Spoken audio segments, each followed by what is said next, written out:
to Women in Leadership, the Power Within. Now, this is a weekly program on KTN where we talk to women about their journeys into leadership. We look at the practices they have, the habits, the good values they've learned in order to get into those positions and what keeps them there. Now, this week, we have yet another of those great women, and that is in the name of Dr. Reverend Emily Obwaka. Now, this is a lady who bridges faith, corporate governance, and even science. And we are looking to hear from her on how she manages to beautifully bridge these three together. Welcome to our show, Emily. Thank you very much.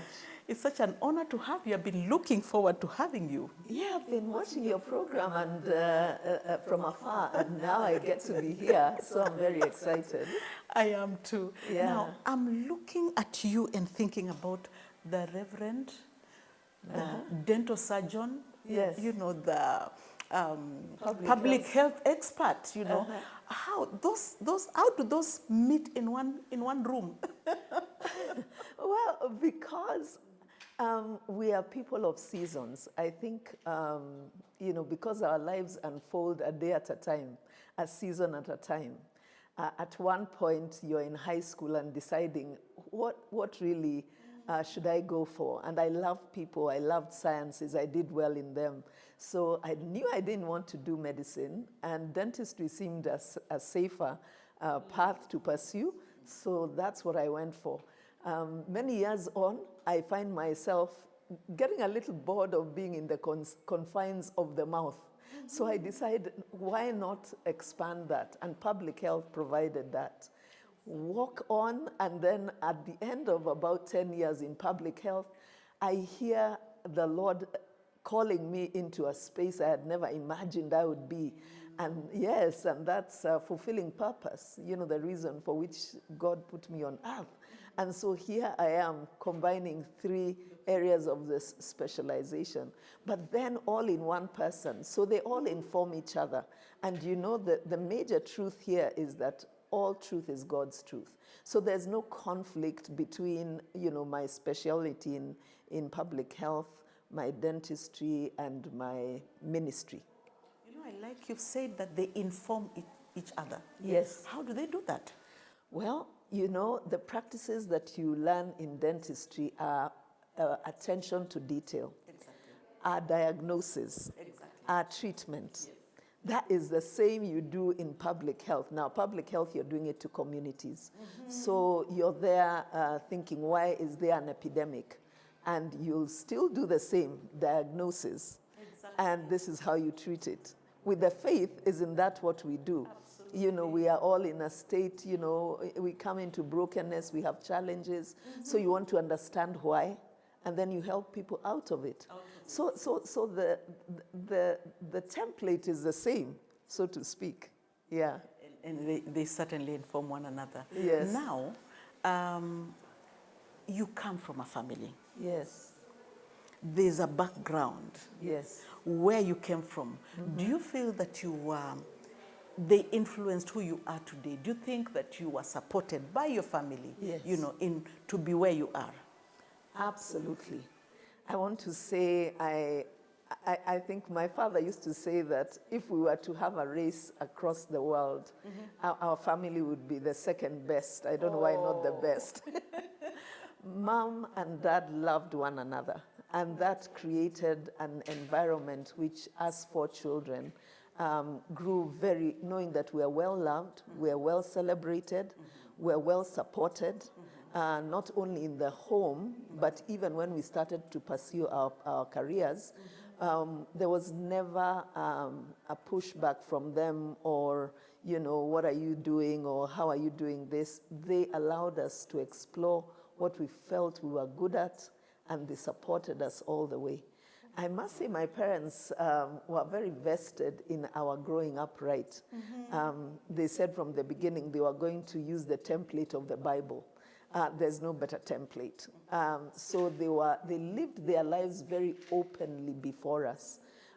When there were issues in the home, they involved us in discussing, Oh, wow. you know, like when That's my brother decided to get married, Yeah. you know, we all had a sit round the table to ask, you know, and the questions were, should he formalize this request, you know? Yeah. Let's look at her background. Let's look at, what do you look at when you're looking for someone to marry, or when you're wondering about your partner who is inviting you into that relationship? So all these things helped us along the way for life, and also for academics, for vocation, for faith, and we really felt well supported. They also demonstrated the importance of engaging with community. If there's one thing my parents were passionate about, was giving to the community. So it's not about us only, it's about opening our home to help others. And that developed a passion in all of us to be outward looking, to be giving, to be caring, and I think that was very good foundation. Now I understand where your confidence comes from. Oh, yeah. So when you talk about community, then we go back into your school. Yes. That's community also. Do you think your peers affected you in any way or helped you to be who you are? Now there I must smile because my primary school was more like finding out who I was. I don't think I had a strong footing in terms of, okay, so how do I relate to these who are my peers, you know? We were in a mixed school. You know, there was nothing really much there. There was no sense of influence. I think I was very individualistic. I lived more from home than from school. My real life was at home. Go to high school, it was Alliance Girls High School.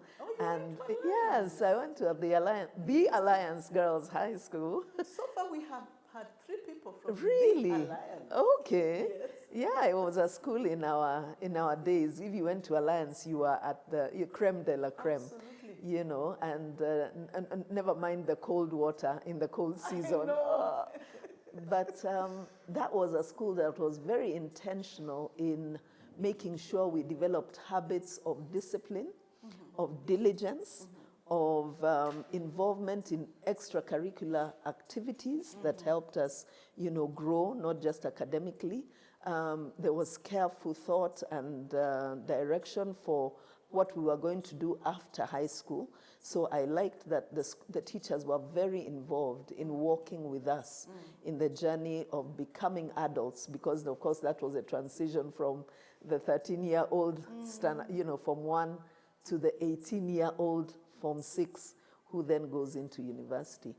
There, in terms of influence, I really was influenced by older, you know, schoolmates who encouraged participation in leadership. You know, for instance, I got to take care of the tuck shop. You know, that was an early, you know, leadership duty. I got to be the bell ringer, you know, so meaning you're setting pace for when people are doing what throughout the day to the time you go to bed. I got to be the classroom captain and then the house captain. So I had some good experience and exposure to leadership during my high school, and I really appreciated that.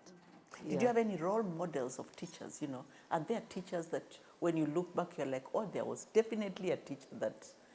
I would say a bit here and a bit there. There was this lady called Mrs. Ann Waigwa. She was a young teacher, and in fact, in my time at Alliance Girls High School, she met and fell in love with a fellow teacher, an American man, and the way they modeled their relationship and the way they carried on in terms of their diligence to teach well was something I admired. Yeah. So that's one of your role models. That was one of my role models. Okay. Yeah. Talking about role models, you must be a role model to some people. And I am. leadership journey is not a solo, you know, kind of marathon. No. It's one that you work with other people. Yes, yes. Who are those that you have been mentoring, you know, and And who are those who have mentored you? Yes, okay. Let me talk about those I've mentored. Yeah. And how they have come to be my mentees is that they actually asked, that I mentor them, or, the workspace or vocation proximated me to them. So, there was a sense in which, because they are working under me, I take on that role. Those are the two. Or thirdly, they are my own children. So for instance, my firstborn, I told you earlier that I was even her best maid at her wedding. Yeah. That was interesting. We'll come to that one. You need to tell us about it. Yes. Just the fact that, being able to pour into someone, being able to show them the ropes in terms of how did I get to where I am? What are the mistakes I made? How did I, navigate the spaces of going the wrong direction?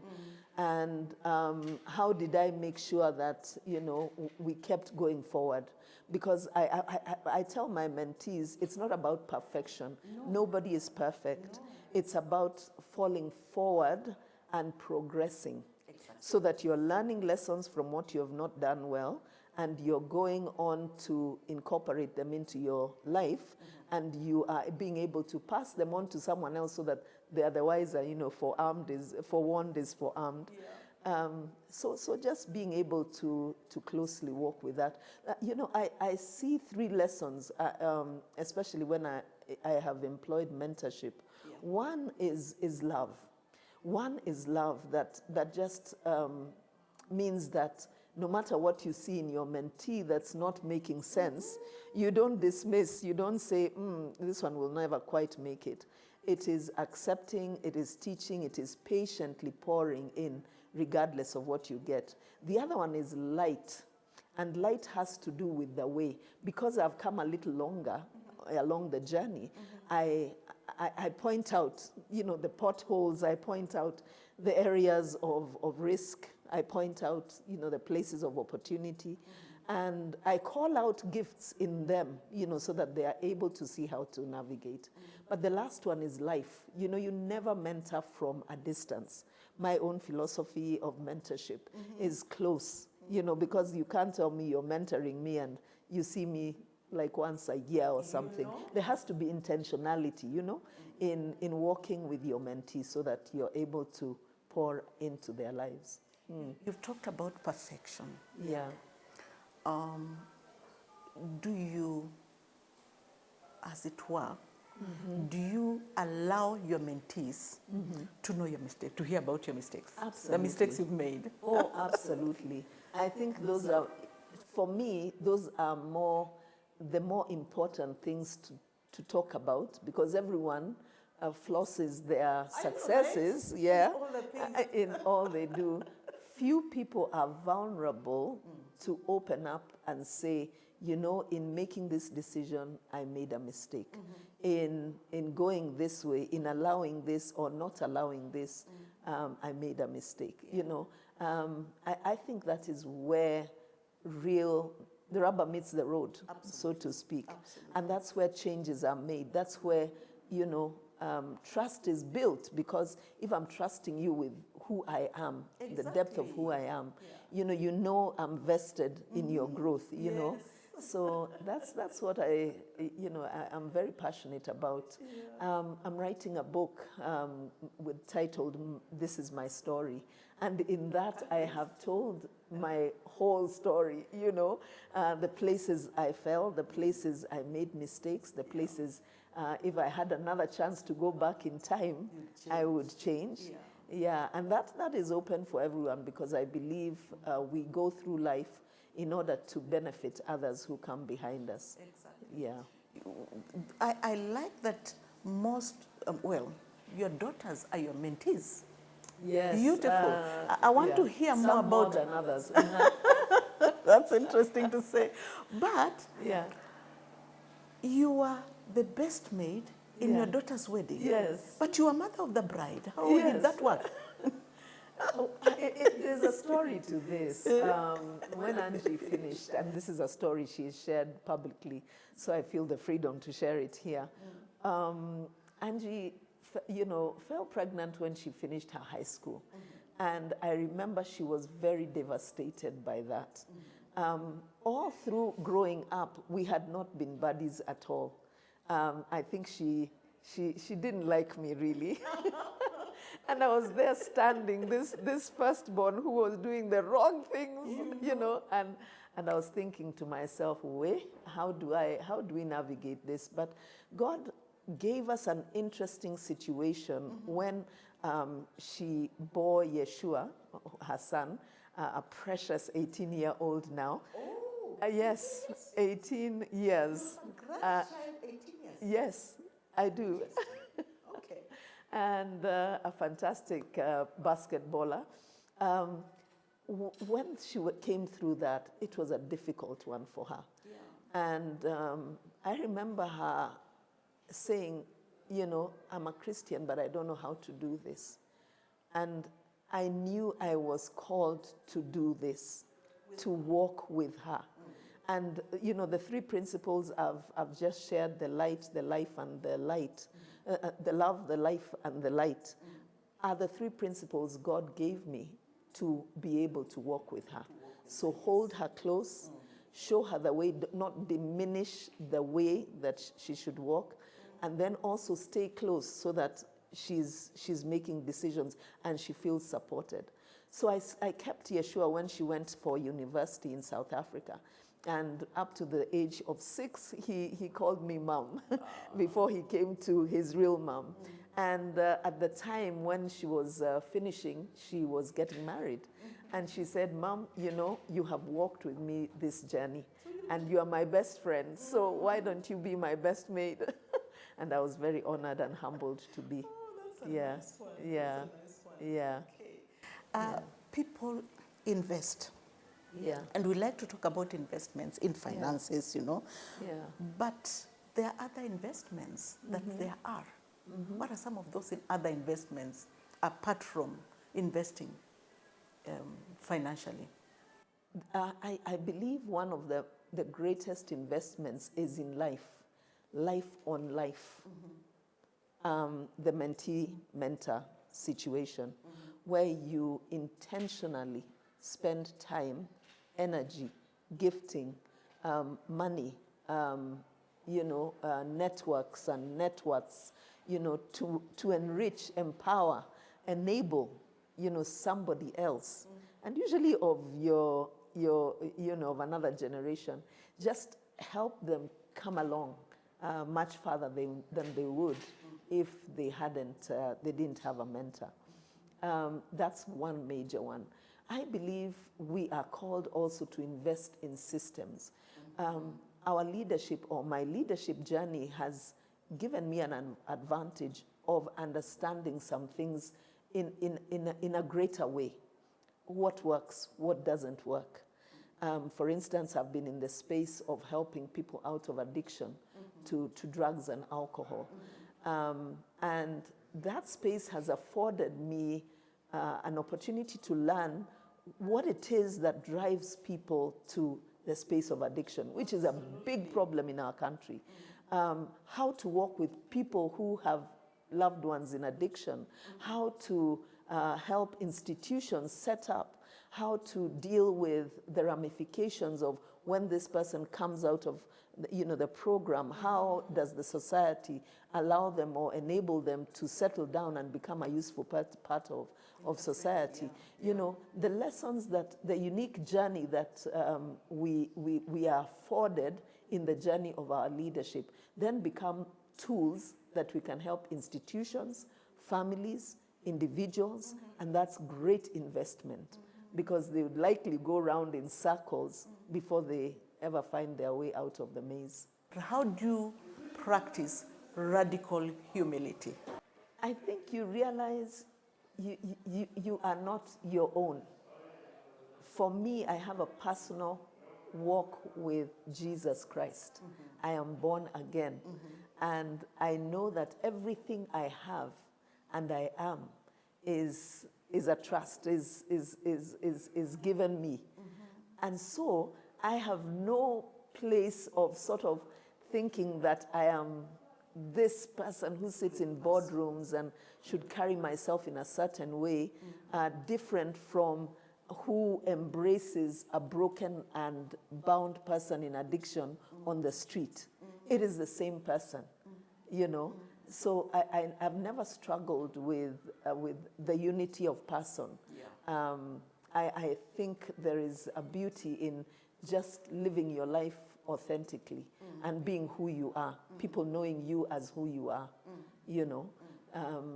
That's what I would say. Talking about authenticity. Yes. And disclosure, you know, this world of disclosure where you're able to disclose, and you've said that you easily disclose to your mentees. Yes. Leaders do not live in heaven. No, they don't. Leaders face the same things that we all face, you know, Yes. and there are things you've had to disclose in life, you know. Yes. Leaders sometimes separate with their spouses, Yes. and they come back together. Yes. I want you to talk into that. Okay. You know, I think every leader has a call to serve their purpose in their generation to the audience they are called to. I am called to the younger generations. I am called to different spaces. And I feel the liberty to truly just open my heart to say, did this, been there, done that, and this is who I am. In regard to my marriage, you know, I am very open about the fact that, you know, along the way, you know, here I was a university student who knew nothing but to look for the six-pack guy who was playing football for Gor Mahia and, you know, slaying the ladies and, you know, looking good. And although I was, actually at the time I was not even a Christian, I looked out and said, oh, okay, this serves me well. In university, there was a lie that went on. Yeah. The lie was that you dare not marry a Christian if you're a Christian because you'll be bored to tears. You know? Oh, a lie from the pits of hell. So I was looking out for this, you know, footballers, you know, initially rugby, then football, and my husband was, you know, scoring the goals against, you know, the Sudanese team. He was in the Africa Cup of Nations, you know, and doing an amazing work. At the same time, he was a medical student who was scoring high academically. So I knew, I mean, future made, you know, he's famous here. He's academically accomplished.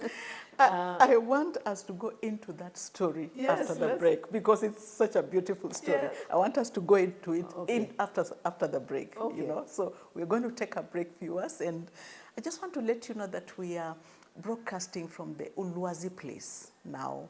You have a corporate event, you have meeting, excellent meeting you want. This is the place to be, you know.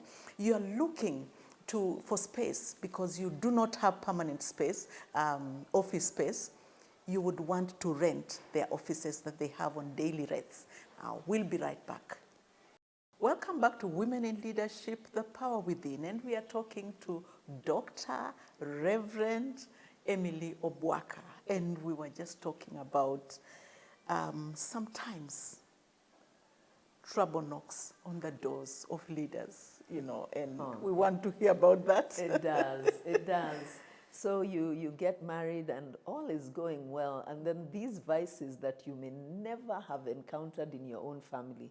I talked about my family growing up.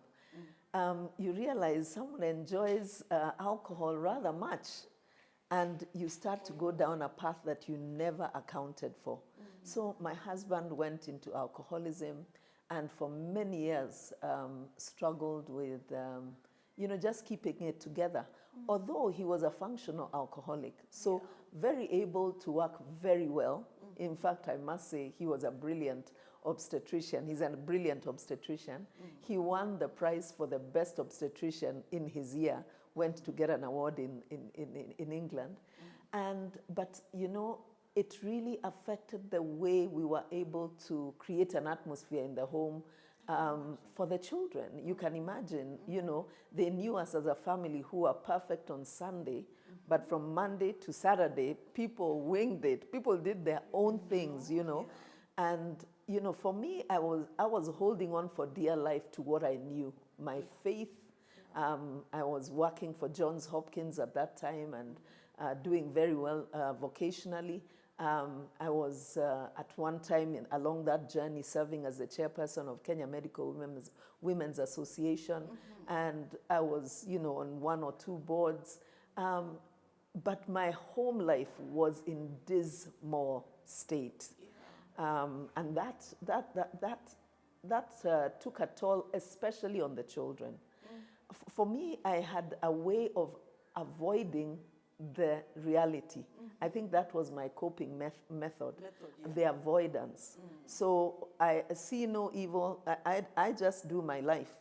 You do what you want to do. I will do my life.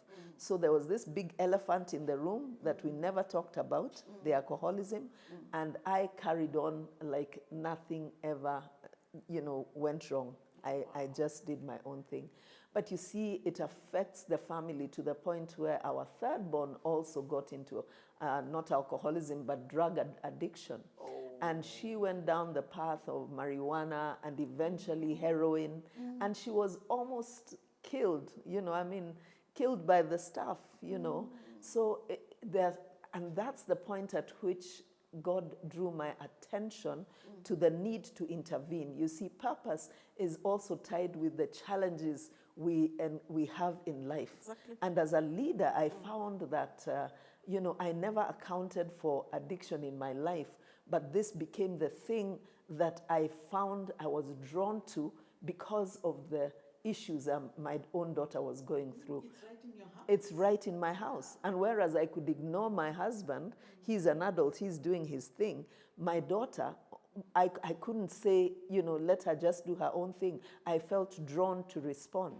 And that's how I started working with, you know, Teen Challenge Kenya and began the Women's Center there, and eventually was the executive director for the program. And, you know, that's how that carved out. But these are challenges that are real to every leader. Actually, I was reading the good word of God this morning, and from a passage that I was fascinated about in Acts 14, just seeing how Paul, one of the greatest apostles, spoke to the churches he was strengthening, and he told them, hold on to the faith. You see, hardship is part of life. It's part of our journey. And that's what I've realized, you know, to every leader. There will be hardships, but it's how we navigate them that tests who we are, and that strengthens us, and that equips us to be able to equip people that we are mentoring. But Emily, you've talked about something that I thought is interesting to talk about. That from Monday to Friday, you know, there are these things that are happening in your home. And on Sunday, you are these good people, you know. Yes. Isn't that happening in many cases, you know? Oh, yes. Because my worry is that even if it is not Christianity, even our lives, you know, that what we present to the outside world is sometimes not what's going on. That is so true. That is so true. And now, it's not just our going to church. It's now becomes a social media thing. So across the globe, they know us as this put together family who can never hurt a fly, who are looking out for one another, who are, you know, going on a straight line, you know, in life. But there's a lot of dysfunction in families. And that's why mental health crisis is on the all-time high. Many people are experiencing breakdowns, depression, psychosis. Many people are going into addiction. How are the leaders managing to go on with life, you know. Okay, all right. How do they manage to, Yeah. keep going? That's a very valid question. Because they're living in this world. Yes. What happens to me happens to everyone Exactly. else, you know. Yeah. Well, I think it is, first of all, two major things. One is your sense of identity. Your identity will determine how you show up in life.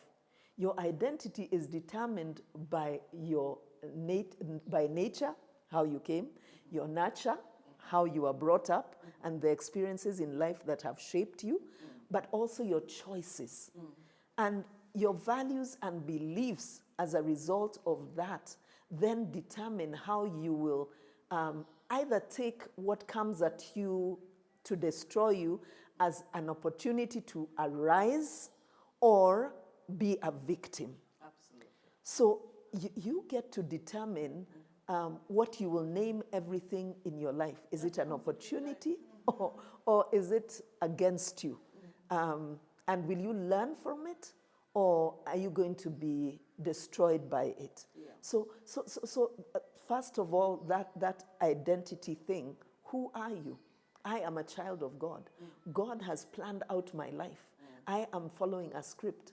Then the second thing is, how do I see life? My worldview is absolutely critical in how I will surmount the situations that come my way. And when I know that I have value, even when the situation I'm going through suggests a devaluing of me, then I'm able to arise. If I see my brothers, my sisters as people who I should mentor, that I should value, that I should accord the same respect and honor that I expect to be accorded, then I will navigate life right. So those are two criticals in terms of how you do life. Then you need a community. You need community around you as a leader. You need people you can debrief with, people you can cry out to, people you can freak out with, and say, help, this is not working, I'm at the end of myself. I don't know how to do this, So you need people you can be real and absolutely raw with. And that's a non-negotiable for a leader who will be able to surmount the challenges in their lives. Then you do need Leaders do that. Unfortunately not. Or they may surround themselves based on who they think they are and how they see the world. They may surround themselves with sycophants, people who are always celebrating them. What can we do to help the leaders be authentic? I think training is imperative for leaders who are seriously needing, not even for leaders need training through experience or through formal training, because how do you know what traits to look out for in an advisor? How do you know what situation should be a red flag for you when your employees are not collaborating, or they are even colluding to steal from the company? I know, right? You look at the story of Kenya recently in the news, and you think to yourself, how did this man become a leader of this big corporation? Where you have favoritism and hiding information and just not being upfront. It's like there are some things that need to be learned. So leadership are disciplines that need to be learned. You need to learn them. Absolutely. Yes. Now, leaders need to be self-aware. Absolutely. Are there moments where there was that blind spot in your life, and you realized later, and how did you pivot that? Yes, blind spot in my approach to leadership has been very collegial, has been very team building. I don't like to be the leader who is up front while the others are right behind me. I like to work with my team of leaders so that we are navigating together. Absolutely. Well, that was my style in one particular engagement, my last leadership engagement, until I realized there was conniving and colluding and scheming to take advantage of the audience that we were serving, the people in addiction and their families. And when I realized that, I realized, oh my, sometimes as a leader, you have to just be willing to take the bullet. For instance, you don't sort of wait to hear from everyone else, oh, what should we do about this? This is a bad situation. You need to call the DCI. So you need to be very decisive. Yes. You need to chart the way forward because you can see the forest and someone has lit a fire in this forest. And so you need to step up. So in that situation, not to name names, but I really had to change course in how I did the business I did. That's one very, very important, very pertinent one that I still remember. But now we were talking about you, but what would you tell people about self-awareness? If you were to speak to leaders about self-awareness, what would you say? You know, we lead from who we are. As a leader, you lead from who you are. If you do not know yourself, you will stumble and you will muddle and you will lead people the wrong way. So a critical lesson in leadership, what would I say, a critical pillar in leadership is self-awareness, where you introspect, where you allow those who you trust also to speak to you. Because sometimes we don't see ourselves. We talk of the Johari window, which has the four bits. How people look at you. There's a blind spot in all of us where we do not see ourselves. We need to be humble enough to allow people to speak into areas that we may not be strong. We may struggle. We need to allow people to speak into our lives and then be able to take information and be transformed. Oh, wow. Yeah. Yeah. Oh, that's interesting. That's important. That is critical. That's critical. Is so critical. But now back to the home. Yes. How was it being a surgeon, a mother, a wife, and finally now you've come into this other field, and I guess you've come in when you are now empty nest. Yes. How have you handled, how have you navigated all this? You know, to be very frank with you, in hindsight, they say in hindsight, you are 20/20. You see clearly the areas you could have done it better. Yes. My job a lot of the time involved traveling. And I must say one of the things I critically regret, I regret, is seeing that as a must do. So that my time away, I would be away for 2 weeks a month. Come, and the thing that's on my mind is how do I appease my children? So you have good shopping in your bag so that you're able to make peace and they don't really, tell you all the sorry stories that they have gone through because you are not home. So balancing, I think, requires for us to take account of what are the things that align to our values.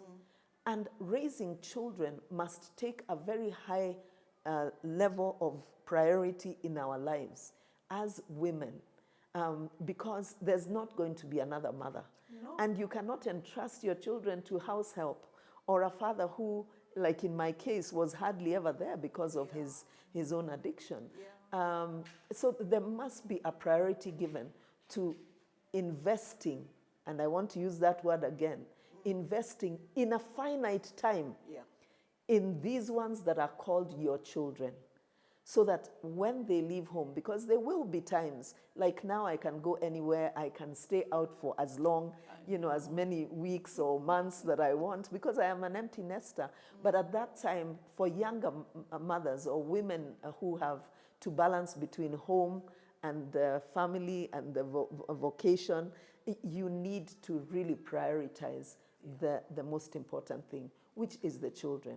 And then at the home, at the work front, it's to make sure that you are doing it well. Because again, you'd rather not be in a space where you're working sloppily, because that will count badly against you. Exactly. You know, we are building our CVs every day.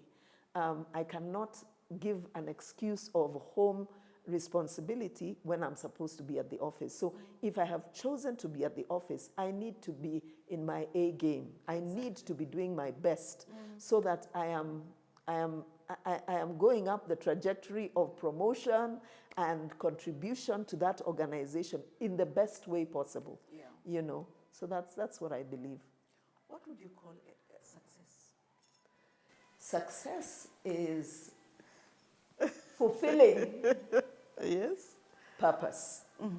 That is success. fulfilling purpose. Fulfilling purpose is success because it means you have aligned your God-given gifts, your strengths, your abilities to the line that you were called or that God made possible, so that you're able to apply yourself in the best way possible and you contribute optimally. When I think about success, then it makes me think of integrity. Absolutely. Tell me something about integrity and the leader. I think of all the character traits that are required in a leader, integrity tops them. If you are integral, the same in public as you are in private, then you will build trust. Sunday. Yes, integrity is that unity, that oneness of being, so that you're not presenting a different picture out there and you're a different person in here. Yeah. It builds trust. As a leader, that is the greatest currency you have with your followership. It is the building of trust. And people can trust you then to lead them. Integrity is about not being pegged on a price for when to do right. They say every man has a price. Yeah. If you win $1 million, someone will, waver. It is to know that your highest goal is to do right by who has put us here and who I believe is God. It's to do right by Him. And to realize that we are in this life for a finite time. And there will be answers that we need to give on how we stewarded our leadership responsibility in integrity while we had the opportunity. Okay. Yes. Emily, some of the positions that you've held, yes, you were in male-dominated circles. For sure. How did you get your place at the table? By being me. Oh, that's a good one. By being me, being the woman I was made to be, and not trying to imitate men, but being true to who I was. Exactly. And realizing that I have strengths, I have weaknesses, and as I live out authentically in leadership, it will be well. The other thing I have been able to grow in is boldness and courage. Because you are bold. Am I? Yes. You'll not imagine that fear was And I said that positively. Oh, okay. Yes. I celebrate that because there were times when, before I got my first leadership position, I would quake in a room, with even just 3-4 people. When I'm required to speak up, I would wish the ground would open up and swallow me. Exactly. That was me. But I grew in boldness. And I realized, if not me, who? Exactly. My mom used to encourage us, if you're chosen, you're the best for that, and I believed it a lot of the time. So I keep on, telling my girls, I keep on telling younger women, you can, you can. You are the person, you are the part. Exactly. The spirit in a human being is the same in a man as in a woman. I know, right? A spirit has no gender. Yes. You know, has no gender. Yeah. So we should just feel so bold. So bold. And even going further to say, because I'm a Christian, I'm a minister, the Spirit of God in me is no different from the Spirit of God in a man. So what God can do through me, He can do through what he'll do through a man, he'll do through me.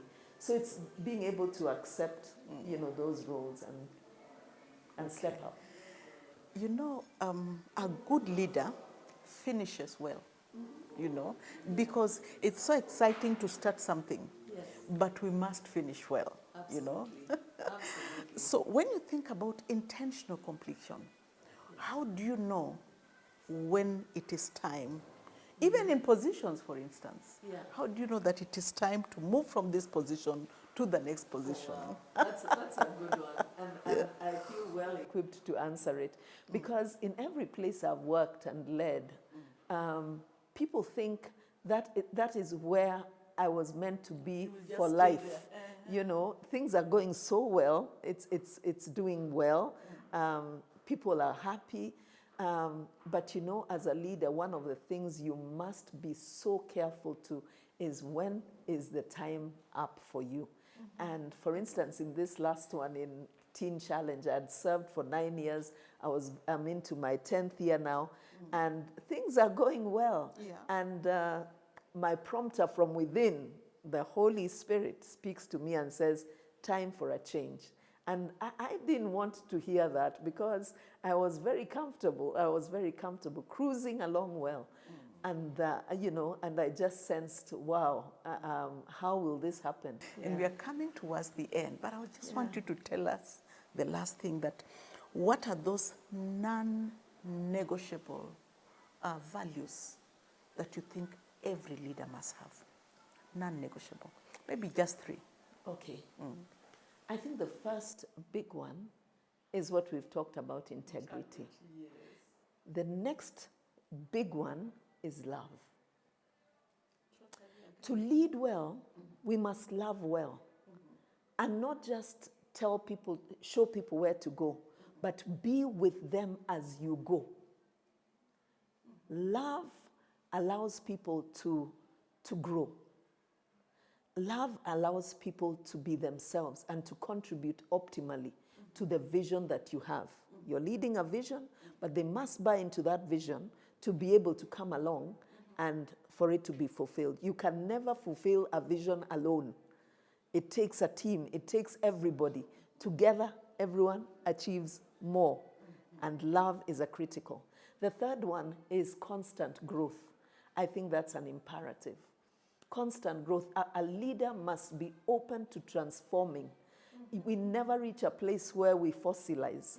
We must allow people to speak into our lives, and for us to be open to ideas, to be open to new ways of doing things. It's been nice talking to you. This has been insightful, and I'm just so glad that you were able to be with us. I'm grateful to have been here. Thank you. Viewers, we've been talking to Dr. Reverend Emily Obwaka, and this has been an insightful, honest conversation, and we hope to have another guest just like this one next week. But before we go off, we've been recording from the Ulwazi, and a big thank you to Ulwazi, this home away from home place that is tucked away from the city center.